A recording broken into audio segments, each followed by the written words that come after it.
본 방송에서 제공하는 투자 정보는 투자 판단에 대한 조언입니다.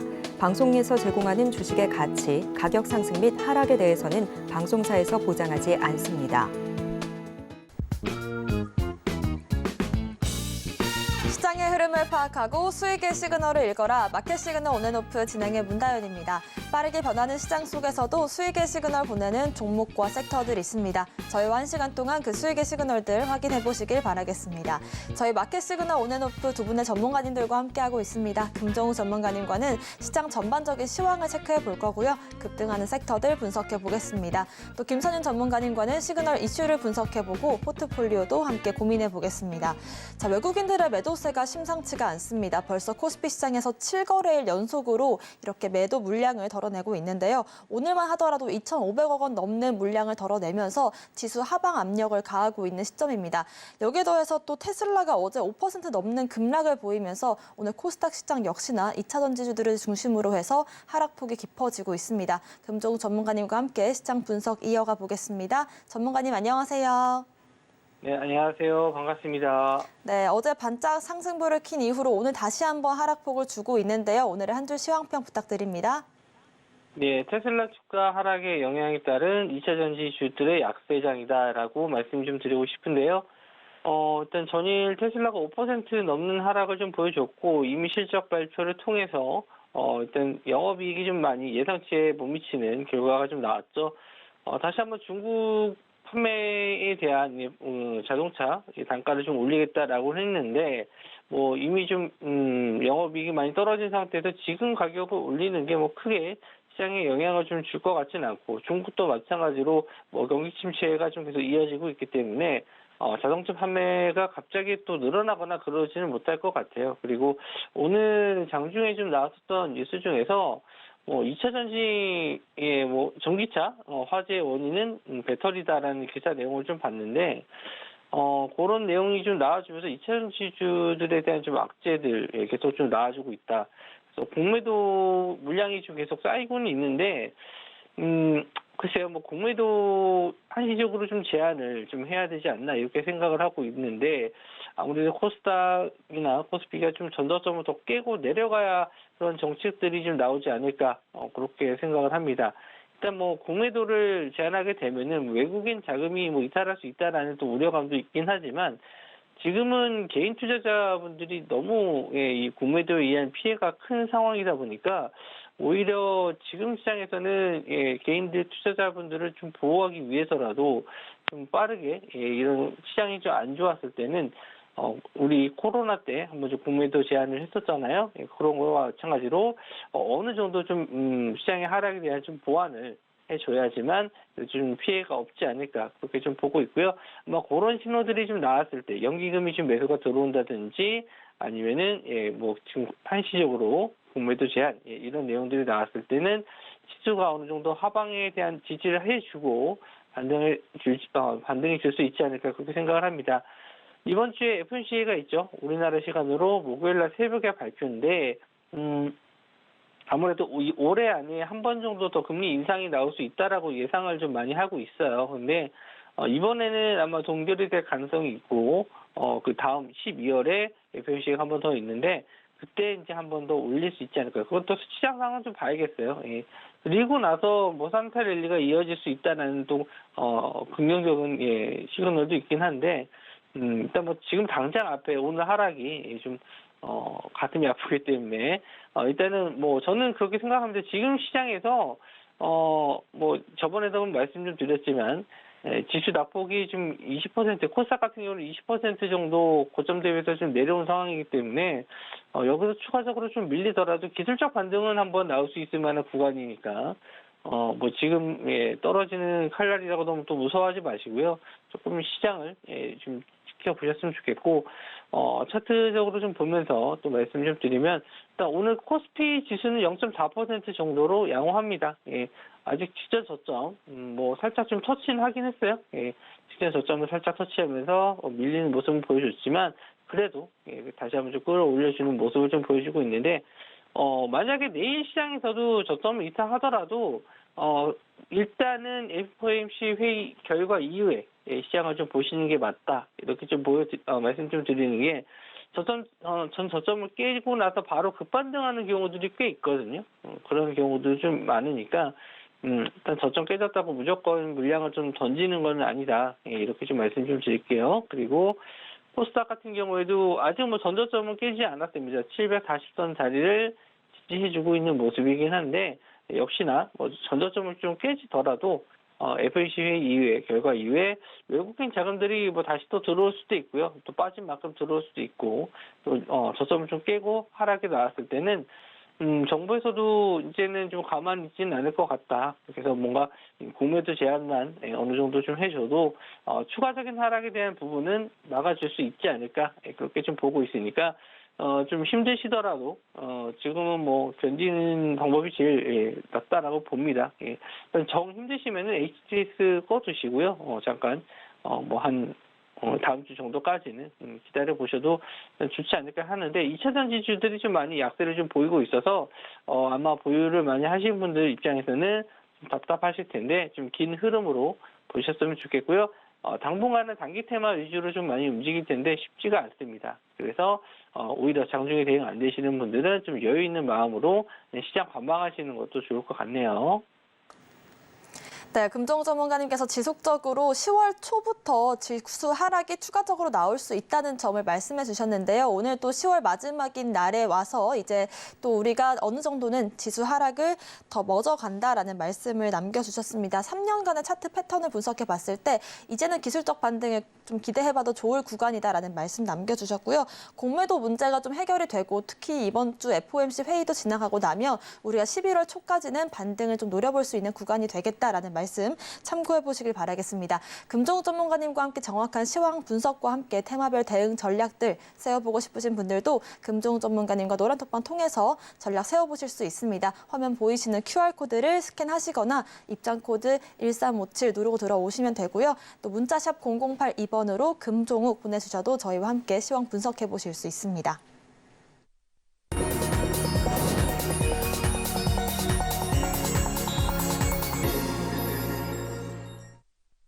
네, 지금부터는 금정욱 전문가님과 함께 시장에서 상승 중인 섹터들 분석해 보겠습니다. 지난주 이제 일부 화장품 관련주들이 상한가에 가기도 했었습니다. 약 한 3거래일 정도 조정을 받은 뒤에 오늘 다시 한번 20% 가까운 이 시세를 뿜어내는 종목들이 있는데요. 분석해 주실까요?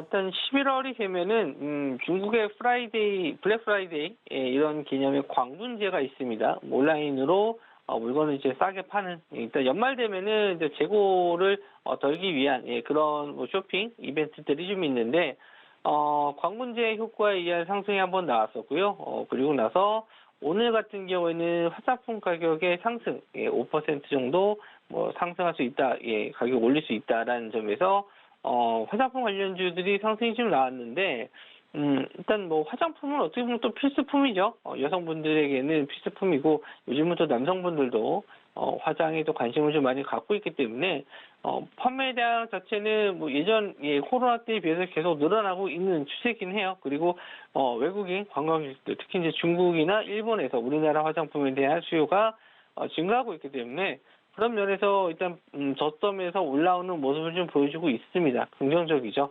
그런데 일단 뭐 저점, 워낙 또 저점이기도 해요. 화장품 관련주들이 관심을 좀 못 받고 있었고 코로나 때 너무 많은 좀 하락이 좀 나왔었기 때문에 올해는 이제 반등할 수 있지 않을까 해서 좀 기대감을 좀 가지고 좀 보고 있고요.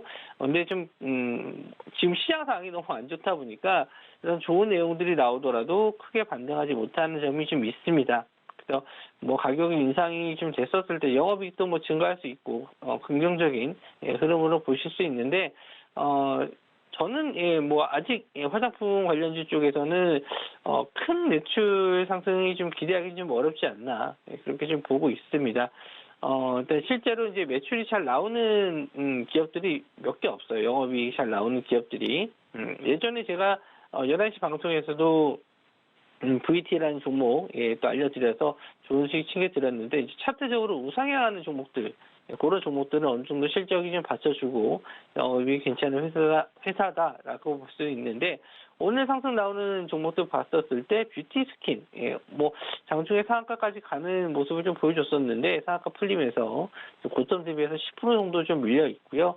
그리고 마녀공장도 오늘 17% 정도 상승이 나와주고 있는데 마녀공장 같은 경우에도 실적적인 면에서 좀 괜찮은 회사긴 해요. 근데 원체 이 종목이 상장했었을 때 가격적인 면에서 약간 좀 거품이 낀 거 아니냐라는 좀 얘기가 나오면서 조정을 좀 받았고요. 2만 원 정도의 지지를 좀 해주면서 다시 올라와 주고 있습니다. 원체 이 종목에 대해서는 제가 여러 번 설명해 드렸었는데 국민 클렌징 폼을 좀 만드는 회사라고 보시면 될 것 같아요. 그래서 젊은 분들 사이에서는 이 마녀공장 제품을 상당히 좀 많이 쓴다. 이렇게 저도 알고 있고요. 오늘 뭐 거래 대금도 700억 정도 터지면서 올라와 주고 있고 일단 직전에 이 상한가 자리 구간까지도 뚫어주면서 일단 좋은 흐름을 좀 보여주고 있습니다. 자, 코리아나도 오늘 상승이 좀 나왔었는데 역시나 또 윗꼬리를 좀 달고 직전 고점 넘지 못하고 밀리고 있고 이제 많아요. 화장품 관련주들이 상당히 좀 많은데 하나하나 설명해 드릴 수는 없고 좀 몇몇 종목들만 좀 찝어서 말씀 좀 드렸는데 일단은 매매 관점으로 보신다면은 거래 대금이 좀 큰 종목 제가 봤었을 때는 이제 마녀공장 같은 종목들 이렇게 상한가를 한번 들어가고 거래 대금도 뭐 500억 이상 이렇게 터져주는 종목들은 일단 오늘 뭐 이렇게 61선 자리를 지지해 준다라고 했었을 때는 추가적인 상승도 기대해 볼 수 있을 거고요. 일단 실적적인 면에서는 VT라는 종목도 제가 한번 설명해 드렸었는데 차트만 좀 한번 좀 보도록 할게요. VT라는 종목도 일단 차트적으로 봤었을 때도 우상향하면서 쭉 올라와 주고 있고 어느 정도 기간 조정을 좀 거치고 있습니다. 근데 뭐 거래량 줄면서 기간 조정 거치고 있는데 다시 한번 재상승 속물에서 나올 수도 있는 종목이니까 이런 종목들을 한번 좀 체크해 주셨으면 좋겠고요. 일단 그 외 다른 종목들 아모레퍼시픽이라든지 아모레G 그 외 이제 다른 용기 관련주들도 오늘 상승이 좀 나왔었는데 오늘 당장 매수하시기보다는 일단은 장 마감 이후에 시장이 또 안 좋기도 하고 그래서 어느 정도 윗꼬리 달고 좀 내려올 수 있는 부분도 염두에 두셔야 될 것 같으니까 장 마감 이후에 어느 정도 거래 대금이 좀 들어오면서 하방에 대한 지지가 좀 잘 나와주는 종목들 윗꼬리가 없는 종목들 위주로 다시 한번 좀 공략을 해보시면 좋을 것 같고요. 지금 큰 비중으로 매수할 수 있을 만한 시기는 아니에요.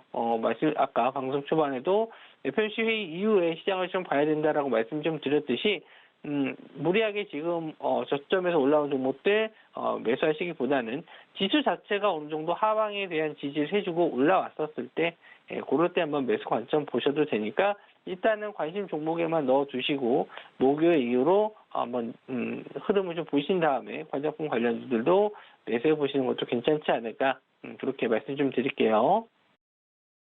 네, 화장품주들이 코로나 시절에 좀 긴 조정을 받았기 때문에 반등을 기대하시는 분들도 계실 텐데요. 지금 일단 큰 매출로 이어지기에는 한계점이 보인다는 거 짚어주셨고요.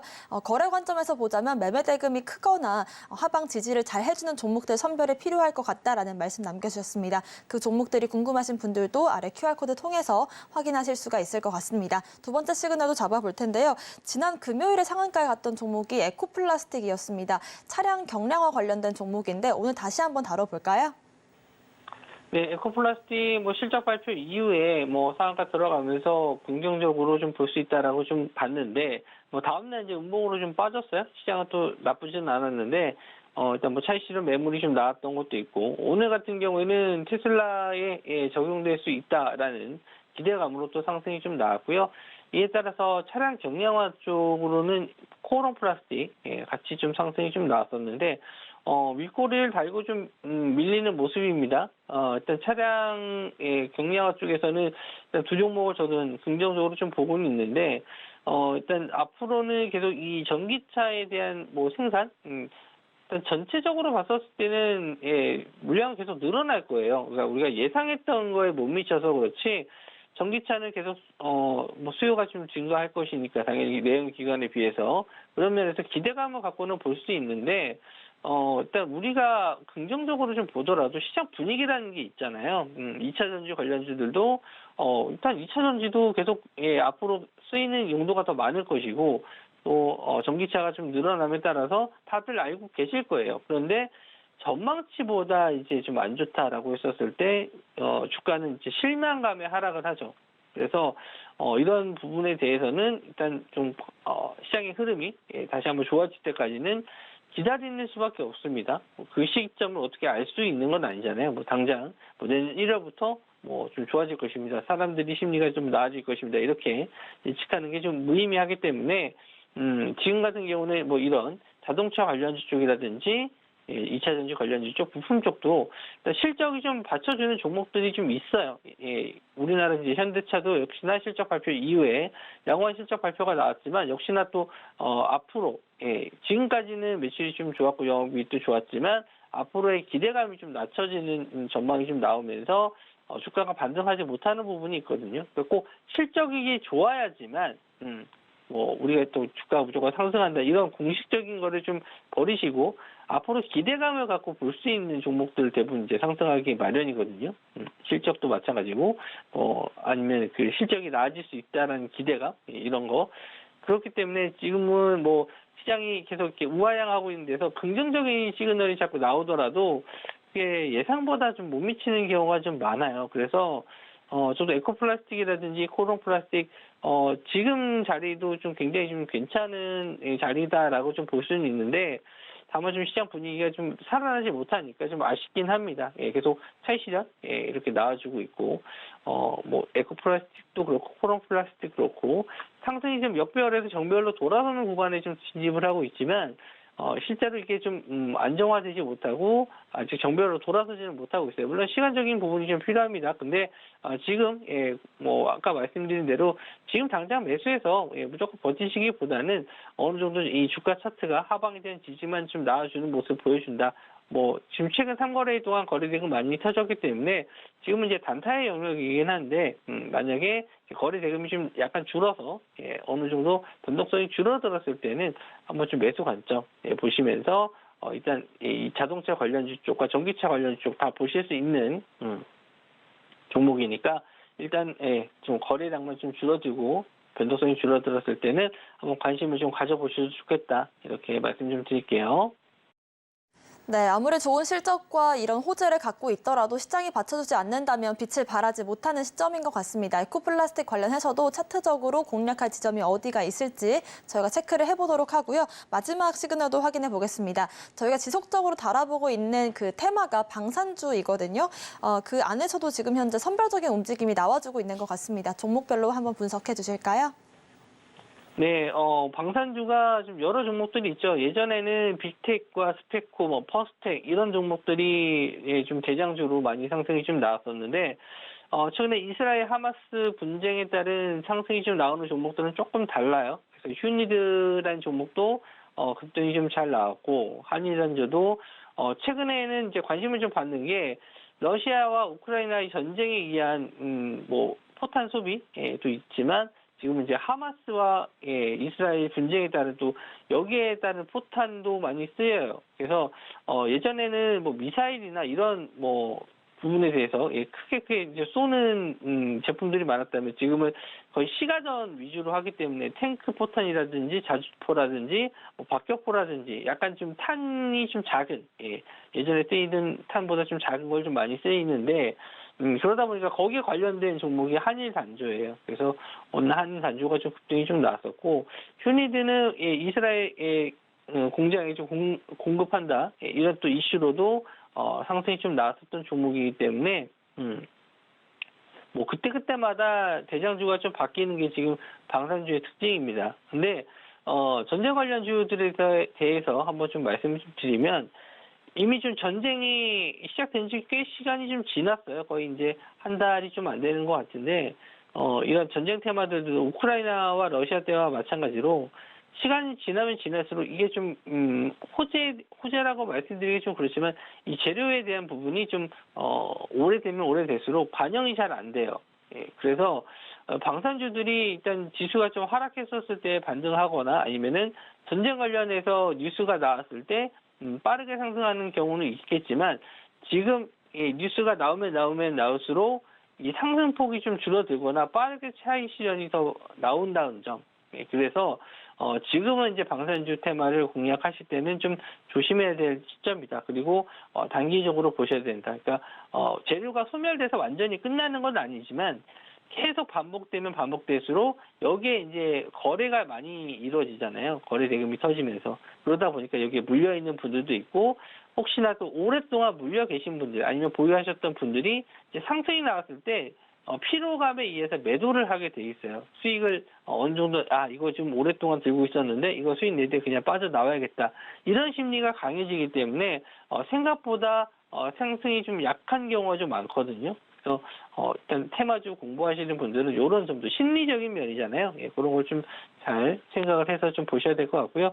한일 단조는 전고점 자리를 뚫었습니다. 그런 면에서는 차트적으로 흐름이 굉장히 좀 좋을 수밖에 없지만 윗골을 달고 좀 내려왔잖아요. 거래 대금도 많이 나왔지만 이런 부분이에요. 오랫동안 차트가 이게 아예 그냥 우상향으로 뚫어주는 게 아니고요.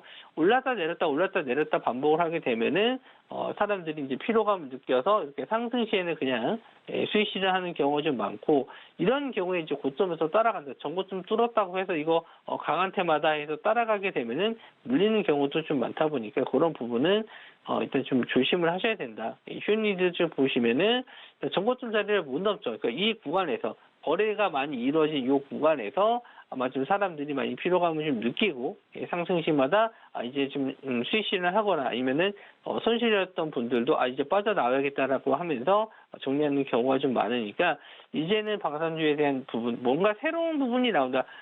전쟁이 좀 길어지긴 하지만 강하게 뭐 어떤 지역을 공습한다든지 아니면 미군이라든지 이란이라든지 이런 조금 더 큰 나라에서 적극적으로 개입을 해서 뭔가 전쟁의 크기가 커진다 이런 내용이 나왔을 때는 뭐 더 보실 수는 있겠지만 그런 내용이 아니라면은 그런 전쟁에 대한 부분 이슈는 좀 많이 줄어들 것이다 이렇게 좀 말씀드리고요. 시장이 좀 오늘도 예상보다는 많이 좀 밀리긴 했어요. 제가 뭐 테마주들을 좀 많이 설명드리지만 실제로 매매를 해서 뭐 수익을 낼 만큼 좋은 종목들이 썩 보이지가 않거든요. 물론 저는 2차 전지 관련주들이 낙폭 과대에 의해서 반등 타이밍도 나오긴 했었는데 오늘 테슬라의 주가가 좀 하락하면서 여지없이 다시 한번 좀 제자리에 갖다 놓는 그런 모습을 좀 보여주기도 했고 어제 로봇주들이 상승이 좀 나왔었는데 오늘은 또 그렇게 추가적인 상승보다는 조정을 좀 받는 모습 그리고 오늘은 화장품 관련주들이 상승이 좀 나왔지만 역시나 뭐 강한 시세로 마감하지 못하고 상한가가 풀린다든지 윗꼬리를 많이 단다든지 이런 모습을 좀 많이 보여줘요. 그래서 테마주도 지금은 쉽게 달려들 수 있는 시장은 아니니까 아무래도 지금은 FOMC에 대한 우려감도 있고 어느 정도 이거에 대한 뭐 지켜보자 관망세도 있기 때문에 적극적으로 매매하실 시기는 아니다. 이렇게 좀 말씀 좀 드리고 싶고 일단 하루 이틀 정도만 기다리시면 또 결과가 나오니까요. 일단 장중에 좀 손가락이 좀 근질근질하실 수도 있겠지만 좀 참아주시면서 이틀 정도만 좀 관망하시고 그때 이후에 갈 수 있는 종목들 같이 한번 좀 노란톡에서 공략을 해보도록 하시고요. 일단 오늘 오후장까지는 일단 전 저점 지수가 전 저점을 깨지는지 아니면 좀 지지해주는지 그런 것만 좀 보시고 그 이후의 대응 전략도 제가 노란톡방 오시면은 말씀드리도록 하겠습니다. 네, 말씀해주신 것처럼 테마의 손바뀜뿐만 아니라 테마 안에서도 종목별 손바뀜이 좀 빠르게 일어나고 있는 시점이기 때문에 여러분들께서 무리하게 매매할 시점은 아니다라는 점 다시 한번 강조를 해주셨고요. 일단 당장에 있을 FOMC 회의 이후로 해서 우리가 공략할 수 있는 지점들도 확인해 보도록 하겠습니다. 오늘 오후장 대응 전략도 금종욱 전문가님과 함께 세워보고 싶으신 분들은 노란톡방 참여해주시면 좋을 것 같고요. 아래 보이시는 QR코드를 핸드폰 기본 카메라로 스캔하신 뒤에 입장코드 1357 홀수 4글자를 누르고 들어오시거나 문자샵 0082번으로 금종욱 3글자 보내주시면 저희와 오후장 대비 전략도 세워보실 수가 있을 것 같습니다. 오늘 말씀 주신 금종욱 전문가님과는 여기서 인사드릴게요. 고맙습니다.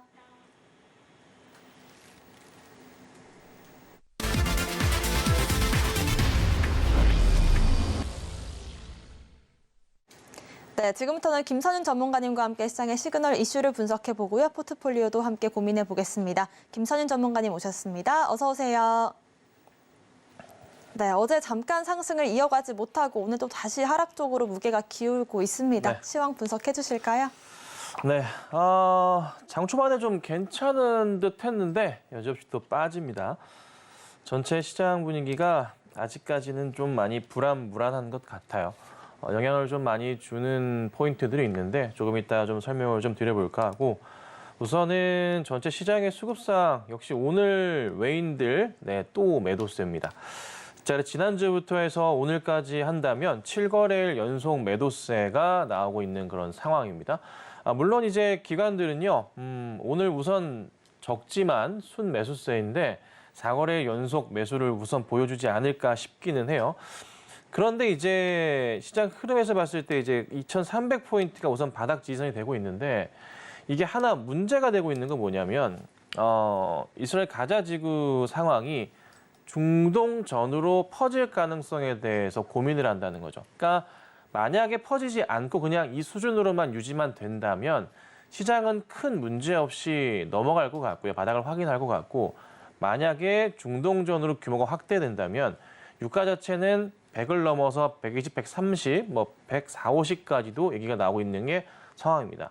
근데 보셔야겠지만은 이제 FOMC가 열리기 때문에 FOMC에서의 금리 방향성 자체가 상당히 중요한 그런 시점이겠죠. 그래서 당장의 시작은 시선은 외인도 그렇고 기관도 그렇지만 FOMC의 방향성을 잡으려는 시도가 나올 겁니다. 그래서 파월 의장이나 어제 말씀드렸던 대로 연준의 의원들이 어떤 얘기를 할 것이냐, 내년도의 금리 상황의 변화들, 금리 인하에 대한 변화들, 12월에 열릴 FOMC에서는 또 어떤 모습을 보일 것이냐, 더 이상 금리를 올리지 않겠다는 모습이 조금이라도 뉘앙스가 나올 것인지 여부가 시장을 좀 많이 흔들 수도 있지 않을까 싶어요. 흔든다는 것은 떨어진다기보다는 올라갈 가능성도 배제할 수가 없다는 거죠. 그래서 조금 이래저래 상황이 복잡합니다. 여타 이제 상당히 많은 분들도 예측하기 굉장히 어려운 시장이라 우선은 바닥을 체크하는 것부터가 중요할 것 같아요. 우선 차분히 시장 보셔야 될 것 같고, 저는 계속 강조드리지만은 외인 수급이 좀 돌아와줘야 시장의 좀 바닥이 좀 더 튼튼해지지 않을까, 좀 이렇게 좀 보고 있습니다. 네, 7거래일 연속으로 외국인들의 수급 공백이 이어지고 있는데요. 아무래도 지켜보고 있는 건 FOMC 회의가 아닐까라는 말씀 남겨주셨습니다. 외국인과 기관들의 수급 체크해보고 싶으신 분들도 아래 보이시는 QR코드를 스캔하시고 입장코드 1357 누르고 들어오시면 김선윤 전문가님과 수급적인 부분들 함께 분석해보실 수가 있을 것 같습니다. 관련해서 오늘의 시그널 이슈 화면으로 정리해보겠습니다. 오늘의 시그널 이슈는 FOMC 회의로 쏠리는 시선입니다. 연준이 지난 3월부터 올해 5월까지 10번이나 연속으로 기준금리를 인상했었죠. 지난 6월 한 차례 동결을 했었고 다시금 0.25%포인트를 인상했고 지난달이 되어서야 동결을 했습니다. 이번 회의 역시나 동결될 가능성이 99% 가까이로 높게 점쳐지고 있는데요. 동결이 된다면 시장이 어떻게 반응을 할지 오늘 이야기 나눠보겠습니다. 네, 앞서 말씀해주신 것처럼 이번 주 가장 큰 이벤트라고 한다면 단연 FOMC 회의일 텐데요. 어떤 이야기들이 오갈 것이고 또 앞으로의 흐름은 어떻게 될까요? 네, 자 우선 보셔야 될 게 참 머리가 아파요. 조금 전에 말씀드렸던 대로 해서 이번 FOMC가 굉장히 중요할 거고 연말까지 해서 이제 이슈가 좀 나올 것 같은데, 사실 연준에서 그간의 경기 전망을 최근 들어보자면요, 거의 맞추지 못했다고 보는 게 맞아요. 정책이 사실 실패했다고 보는 것도 맞을 것 같은데, 그래도 계속 얘기했던 게 뭐냐면 시장에서 나왔던 거는 여러분들이 기억을 하실 겁니다. 얘기 드리면 올해까지가 금리 인상에 대해서는 어찌됐든 마지막일 거다라는 게 계속 중론이었잖아요. 근데 지금 보시면 페드워치도 그렇지만은 우선은 이번은 동결입니다. 이번 주 동결을 할 건데 금리 인하에 대한 퍼센테이지가 안 보이는 게 나오긴 했어요. 12월에는 과연 어떻게 될 것이냐는 거죠. 근데 물론 상황을 보시자면 좀 복합적이긴 한데요. 유가에 대한 부분을 빼놓을 수는 없어요. 중동 전쟁 쪽이 시끄러워진다면, 만약에 더 진짜 커져버리게 되면 이스라엘 쪽에서 하마스와의 격돌에서 이제는 중동으로 진짜 완전 커져버리게 된다면 유가는 많이 급등을 하게 될 거예요. 그러면 자연스럽게 인플레이션 우려가 시장에 떠오르게 되겠죠. 그럼 연준은 고민스럽기 때문에 이번에 사실 어떤 말을 꺼낼지, 12월에서도 어떤 얘기를 꺼낼지가 올해 2번 남았잖아요. 되게 중요한 시각이 됐어요. 그래서 만약에 연준의 의원들이나 파월 의장이 발언해서 금리 인상에 대한 인하는 당분간 쉽지 않다라는 이런 아주 그냥 뭐 매파적인 발언을 좀 강하게 해버린다면 시장은 더 흔들릴 수도 있어요.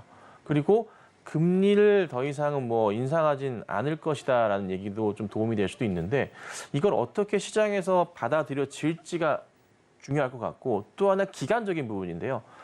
우리 항상 작년 올해부터 얘기를 들었지만은 올해는 아니면 원래는 올해 연말이었잖아요. 근데 내년 상반기 안으로는 금리 인하가 시작될 거다 이런 얘기가 있었지만 이 사실 자체가 조금 고민해 보셔야 될 게요.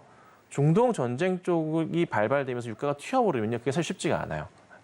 그러니까 유가가 좀 안정이 되면서 인플레이션 우려감을 잡아줘야 되기 때문에 연준 의원들도 상당히 많은 고민을 할 거예요. 그래서 아마 제 생각은 이번 주 FOMC는요.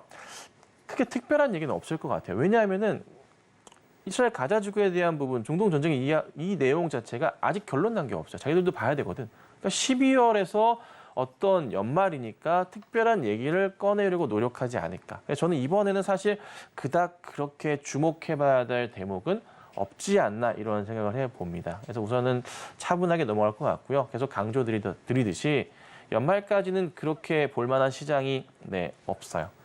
오르더라도 11월 한 중순 넘어가면서 시장이 좀 안정될 가능성이 높아 보이고요. 12월은 좀 강할 수가 있겠죠. 그리고 1월이 되면 정말 시장이 또 크게 움직일 수 있어요. 만약에 중동 전쟁 이슈가 완전 소멸돼 버린다면요. 정말 내년 초부터 시장 시원하게 갈 거예요. 그래서 우선은 지금은 어쩔 수 없습니다, 여러분들. 차분하게 조금 기다려 보셔야 되고요. 어떻게 뭐 대응도 안 되는 상황이실 것도 같아요, 많은 분들이. 그렇다면 그냥 걱정보다 스트레스 받지 마시고 이미 벌어진 일이잖아요. 뭐 어떻게 해결하려 하지 마세요. 자연스럽게 시장은 해결될 거니까. 걱정보단 그냥 느긋하게 연말을 어떻게 뜻깊게 보내실 건지만 생각하시면 좋을 것 같습니다. 네, 이번 주 가장 큰 이벤트로 FOMC를 기대해 볼 수가 있겠지만 큰 이벤트 없이 또 지나갈 수 있겠다라는 점들을 짚어주셨고요. 그 외적으로 오히려 중동 리스크라든지 우리가 체크해야 될 부분들을 짚어주신 것 같습니다. 여러분들께서 좀 힘든 시장을 보내고 계신 만큼 어떻게 잘 이겨낼 수 있을지 조언을 주신 것 같고요. 종목별로도 흐름을 한번 짚어보겠습니다. 오늘 좀 특징적인 움직임을 보이고 있는 종목들 짚어볼 텐데 먼저 테슬라 이야기를 좀 해야 될 것 같습니다. 테슬라가 어젯밤에 5% 넘는 급락으로 장을 마감 지었는데 사실 지난주에도 흐름이 좋진 않았습니다만 오늘 같은 경우에는 200달러를 깨고 내려가는 움직임이기 때문에 좀 걱정이 깊어질 것 같습니다. 저희가 에코프로 관련해서도 좀 주의를 드렸었는데 오늘 다시 한번 들여다봐야 될 것 같네요. 상당히 많은 분들께서 이 2차 전지주들을 요 근래 한 1년 동안 특히 올해죠. 많이 투자를 좀 하셨고 뭐 엔솔 같은 경우는 뭐 작년부터도 투자를 좀 많이 하신 상황이었어요. 근데 이제 요 근래 보면은 제가 이제 2차 전지주들을 싫어하는 건 아닌데 너무 고평가돼 있다는 거를 고민을 해보셔야 돼요.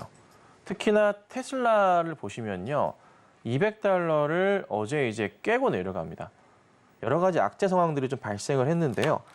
파나소닉에서 이제 감산 소식이 좀 나왔습니다.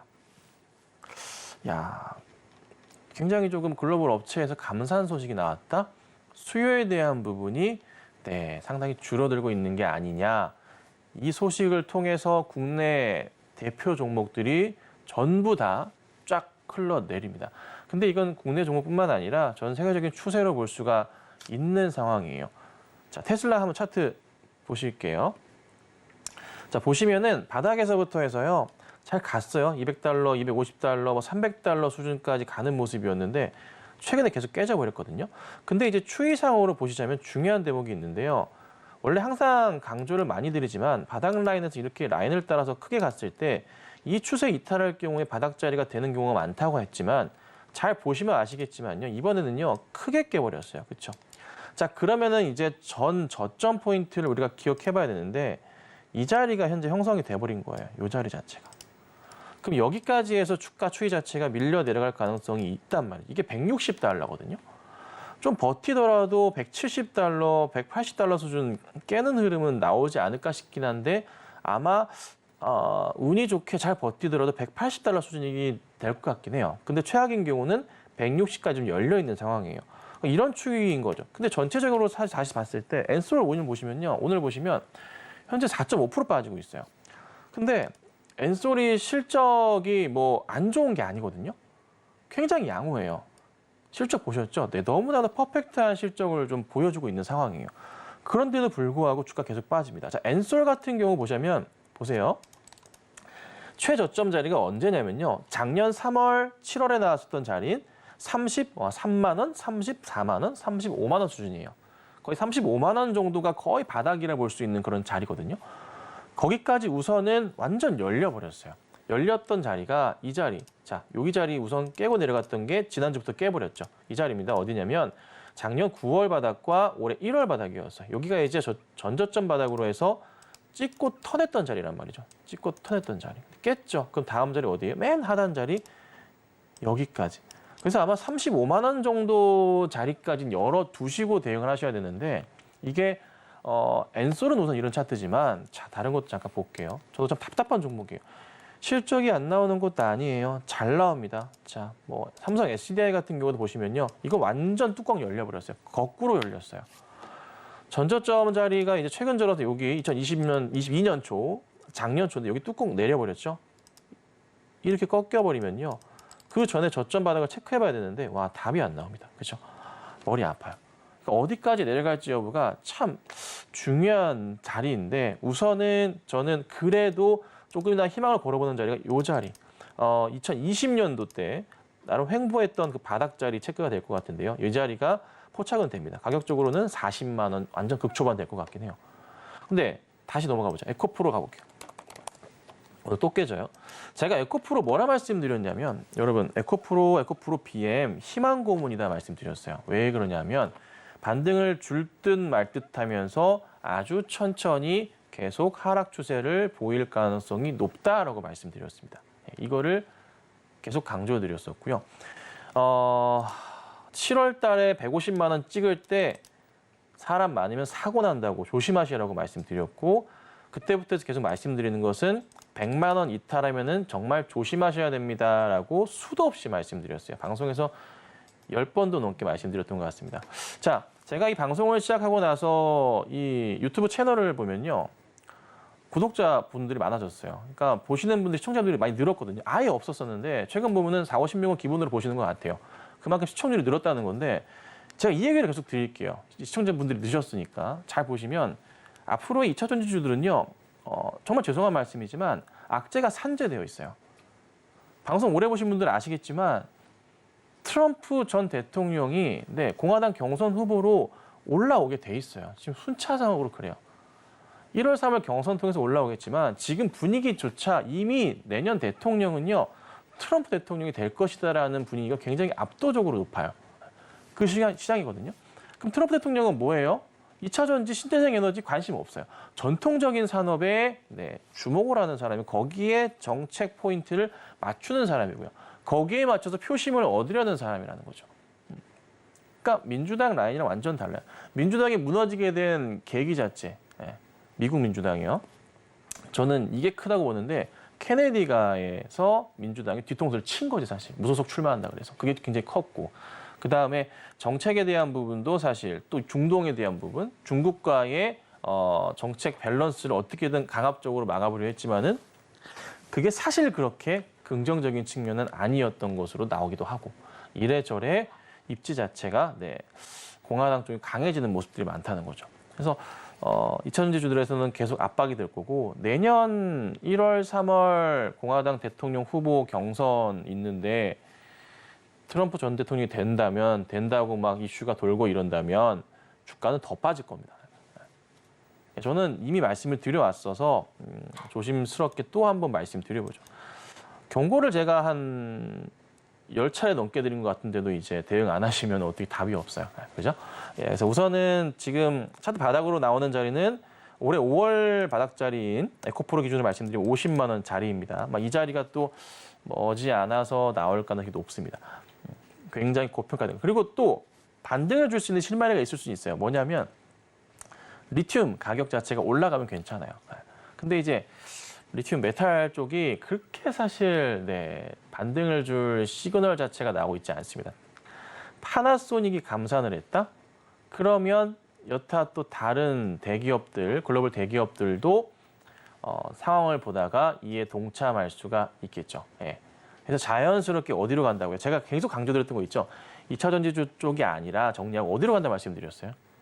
반도체로 간다 말씀드렸잖아요. 이 얘기 제가 또 진짜 많이 해드렸잖아요. 반도체 감산 언제 있었습니까? 이 얘기가요. 올 초에 있었어요. 기억하시죠? 네. 그런데요. 지금 반도체 감산 이제 다 한 거 끝나고 이제 어떻게 해요? 찍어내기 바빠졌어요. 2차 전지주들 감산 얘기 이제 막 돌아요. 시간이 좀 필요하겠죠. 내년 하반기 막 넘어가야지 감산 얘기 줄어들면서 다시 반등이 나올 수가 있어요. 그 고민 해보셔야 돼요. 그러니까 당장은 쉽지 않다는 거 한 번 더 말씀드릴 테니까 참고하시고 2차 전지주들 잘 대응하셨으면 좋겠습니다. 네, 저희가 2차 전지주만큼은 김선인 전문가님께서 고점에서 이제는 정말 돌아봐야 된다라는 말씀을 남겨주셨고 여러 번 좀 다뤘던 부분이 있었습니다. 이제는 2차 전지주들의 흐름에서 전통적인 산업이나 반도체 쪽으로 흐름이 넘겨갈 수 있다라는 점 다시 한번 강조를 해주셨고요. 이렇게 테슬라 관련된 이슈도 짚어봤습니다. 두 번째로 알아볼 종목은 아모레퍼시픽 가져와 주셨는데 지난주 수요일 저희 공략주가 아모레 G였습니다. 몇 거래일 만에 오늘 또 10% 넘는 급등이 나오기도 했는데 오늘 아모레퍼시픽 그룹에서 이 실적 발표가 있었습니다. 그 영향인가 해서 봤는데 실적은 생각보다는 그렇게 좋진 않았거든요. 역시 기대감 때문에 오르고 있는 걸까요? 네, 그래도 실적 잘 나온 것 같아요. 아, 그래요? 네, 정도는 잘 나온 것 같고 제 예상보다 잘 나온 것 같아요. 그래서 괜찮은 것 같은데 우선 중요한 게 실적 이슈보다는 우리 앵커님 말씀 주신 것처럼 다른 이슈가 나왔어요. 그러니까 뭐냐면 코스알엑스 잔여 지분이 있었는데 이거를 인수를 딱 해버립니다. 코스알엑스가 최근에 3년간 매출 성장세가 60%가 넘어가요. 그러니까 지분을 거의 7천억 넘게 잔여 지분을 싹 끌어당기는 모습이 나와주면서 아모레퍼시픽이 이제 새로운 신사업 모멘텀 거리를 만들었고 성장하는 그림, 화장품이 아니라 다른 쪽으로도 매출 성장이 나올 수 있겠구나라는 그림이 이슈화가 되면서 주가가 좀 튀어버리는 겁니다. 그래서 아모레퍼시픽이 오늘 장중에 한 15%까지 급등이 나왔고요. 아모레 G 같은 경우에도 한 10%가량 오늘 현재 9%가량 상승 중이고 13%까지 올랐던 모습이에요. 자, 계속 강조드려요. 바닥에서 이제 저는 이렇게 봐요. 화장품주들 실적 괜찮거든요. 체크되면서 바닥 확인되면서 올라갈 거예요. 그러니까 시장만 조금만 안정적이면 된다는 거예요. 지금 보시면 항공주들도 그렇지만은 실적 괜찮은데 그냥 전체 시장의 몇 가지 이슈거리들로 인해 시끄러워서 주가가 못 가는 건데요. 올라갈 수밖에 없어요. 3분기 지나고 4분기 실적 봐보세요. 어마무시하게 또 나와줄 거고요. 자연스럽게 또 어떻게 될까요? 내년은 올해보다 더 좋아진다는 거죠. 이걸 생각해 보셔야 됩니다. 미국 경기가 안 좋다고는 하지만은 경기가 살아나고 있는 게 지금 보이고 있거든요. 아주 미세하게나마. 그래서 이런 부분들이 전체적인 시장에 영향을 줄 것 같고요. 그래서 아모레 G도 그렇지만 아모레 퍼시픽도 바닥을 확인하면서 돌려 세우면서 전고점 우선 넘어가지고 아모레 퍼시픽 기준으로 해서 한 13만 5천 원짜리 정도가 되는데 여기 자리 넘어가는 그림 우리가 예측해 볼 수가 있겠고 그 다음 고점으로 15만 원 넘어가는 거를 한번 살펴봐야 되겠죠. 그리고 아모레 G 같은 경우에도 큰 바닥 확인했고요. 다시 전고점을 돌파하는 시도를 보일 가능성이 높다. 근데 다만 이제 시장이 좀 도와줘야 돼요. 시장이 좀 너무 이제 너무 매파적이거나 또 중동 전쟁에 대한 이슈가 더 커지게 되면은 움직이는 건 좀 힘들긴 해요. 그래도 크게 빠지는 것은 앞으로는 제한적일 거라 조금은 긴 호흡으로 대응을 하신다면은 재밌는 그림은 그려볼 수 있을 겁니다. 그래서 뭐 아모레지뿐만 아니고요. 다른 종목 화장품주들도 관심 있게 보시고 대응하시는 전략은 저는 계속 유효하다 이렇게 좀 말씀드려봅니다. 네, 오늘 아모레 그룹 같은 경우에는 지분 인수 소식으로 올라가는 흐름이 나왔는데 긴 흐름에서도 화장품주들 앞으로의 긍정적인 흐름 점쳐볼 수 있게 되는 점 참고를 해보시면 좋을 것 같고요. 화장품 관련된 공략법들은 저희가 노란톡방 통해서도 말씀을 드리겠습니다. 화면 보이시는 QR코드를 스캔하시면 되고요. 입장코드 1357 누르고 들어오시거나 문자샵 0082번으로 김선윤 보내주시면 저희와 함께 하실 수가 있습니다. 다음으로 알아볼 종목은 CJ CGV를 가져와 주셨습니다. 실적 시즌이라서 좀 할 이야기가 많을 것 같은데요. 역시 팬데믹을 극복하면서 정상화 과정을 거쳐주고 있는데 거기에 비해서 주가는 조금 저평가됐다라는 이런 평가들이 나와주고 있는 것 같습니다. 앞으로의 전략도 세워볼까요? 이 종목이 사실 그 유상증자 이슈도 그렇고 좀 투자 자금이 많이 들어오는 여러 소식들 때문에 주가가 잘 못 갔었습니다. 근데 이제 보셔야 될 게 실적이 드디어 돌아오기 시작했어요. 사실 저는 올해 한 2분기부터는 괜찮을 거라 봤는데요. 3분기부터가 본격적으로 돌아오는 것 같습니다. 근데 사실 저도 영화 시장 쪽은 개인적으로 좀 알고 있기는 하지만 1년, 2년 전에 촬영했던 그런 영화들이 아직까지도 개봉을 못하는 작품들이 굉장히 많습니다. 그게 조금 해소가 되고 있다고는 하지만서도 아직 그런 상황이 좀 많아요. 그래서 그런 부분들이 해소가 되기에는 상당 부분 시간은 더 걸릴 것 같은데요. 앞으로 2, 3년은 더 회복하는데 시간은 걸릴 것 같다. 그런데 그 와중에 CGV의 실적을 체크해 보자면 팬데믹 극복하고 역대 최대 실적을 기록한 것으로 보입니다. 영업이익이 사실 305억을 기록했는데요. 3분기. 중요한 것은 터키가 사실 이게 잘 아시겠지만은 터키 금리 아시죠? 어마무시하게 이자 많이 줍니다. 아르헨티나랑 거의 비슷합니다. 초인플레이션 회계 비용 때문에 이걸 제외한다면 사실 350억 정도 이익이 난 겁니다. 그래서 역대 최대 실적을 이번 3분기에 보이게 됐습니다.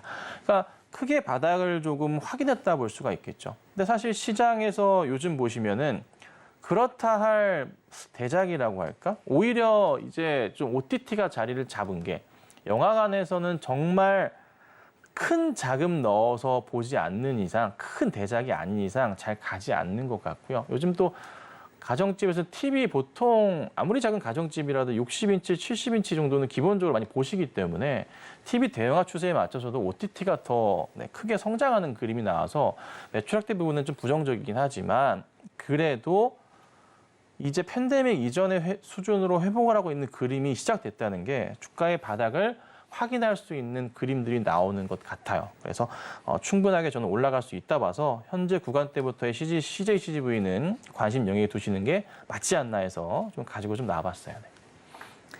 네, 이렇게 CJCGV까지 분석 도와주셨고요. 추가적인 분석은 저희가 노란톡방 통해서도 이어가도록 하겠습니다. 아래 보이시는 QR코드를 스캔하신 뒤에 입장코드 1357 누르고 들어오시면 좋을 것 같고요. 오늘의 시그널 이슈 화면으로 정리해 보겠습니다.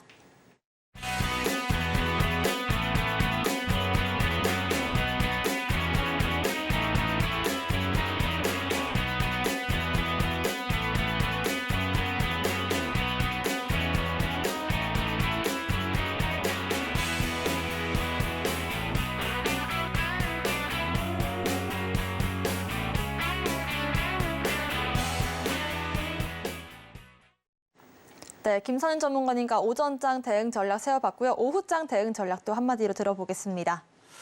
네, 지금 보셔야 될 게 이제 FOMC가 조금 있을 것 같긴 한데 그게 어떤 식으로 갈지가 중요할 것 같아요. 초반에 말씀드렸지만 당장 FOMC 방향성 자체가 사실 이번 달은 그런 큰 기대는 안 해요. 그러니까 시장에서도 별 얘기를 못 할 것 같고 제가 만약에 연준 인사라고 하더라도요. 사실 뭘 얘기를 꺼낼 게 없는 상황이에요. 그러니까 다음 달에 돼서 12월 달에 내년 얘기를 하면 했지 지금은 뭐 중동 전쟁에 대한 방향성 자체도 안 잡히거든요. 그래서 그냥 스무스하게 별일 없이 넘어갈 것 같다. 그래서 금리도 동결적으로 갈 것 같으니까 FOMC가 뭐 그때부터 해서 외인들의 수급이 좀 들어오면 좋은데 적게나마 볼 수 있겠지만은 큰 그림은 기대 안 하시는 게 좋을 것 같습니다. 그래서 오히려 시점은 12월에 FOMC로 주목을 하셔야 되지 않을까 싶어요. 그래서 당분간은 외인들의 수급도 크지 않은 게 그런 이슈인 것 같고요. 바닥에서 튀어 올라가면서 수급이 조금 받쳐줘야 되는데 외인들도 아직은 그런 고민들에 대해서는 하지 않는 것 같아요. 그래서 당분간은 그냥 차분하게 지켜보시는 게 맞고 그리고 올해 성장주, 실적주들은 이미 거의 다 끝나가는 상황이라 내년부터 해서 상반기부터 해서 이제 실적주 위주로 해서 종목들을 미리미리 준비하시는 것도 전략적으로 맞지 않나 이렇게 좀 보고 있습니다.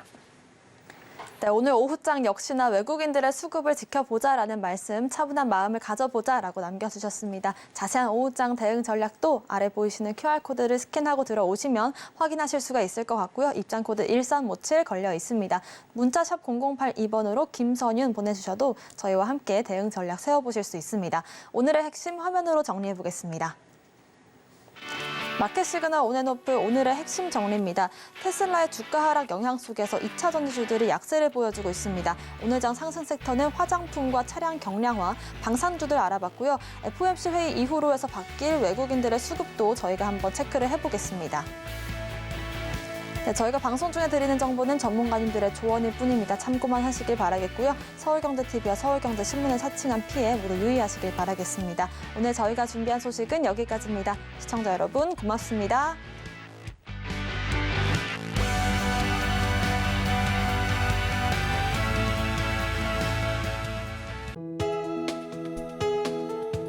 본 방송에서 제공하는 투자 정보는 투자 판단에 대한 조언입니다. 방송에서 제공하는 주식의 가치, 가격 상승 및 하락에 대해서는 방송사에서 보장하지 않습니다.